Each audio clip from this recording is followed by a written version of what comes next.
дастаи мунтахаби наврасони то 17-солаи тоҷикистон дар бозии аввалини худ дар мусобиқаи ҷоми рушд 2021 дар кишвари беларус ҳамсолони худ аз ҷумҳурии қазоқистонро бо ҳисоби 7-1 мағлуб карданд.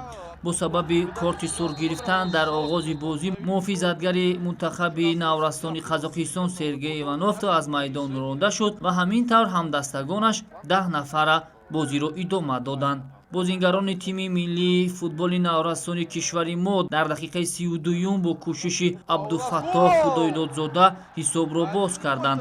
баъдан дар ҷараёни қисми дуюм шогирдони Аҳлиддин Турдиев бо кӯшиши Меҳрубон Каримов, Алиҷони Айнӣ, Хусрав Тоиров, Хуршед Давлатзода, Шаҳриёри Иноятулло ва Ҷурабекзода Асадбек дарвозаи ҳарифро голборон карданд. ягона голи шармшикани мунтахаби наврастони Қазоқистонро Никита Губарев зад. дар даври дуюми мусобиқоти мазкур тими миллии наврастони кишвари мо бо ҳамтоёни худ аз Молдова рӯбарӯ мешаванд. баргузории ин бозӣ рӯзи 3 феврал соати 14 ба вақти душанбе дар назар аст. Юниорский футбол гораздо более результативный в целом, чем футбол взрослый. А вот и 7-й мяч.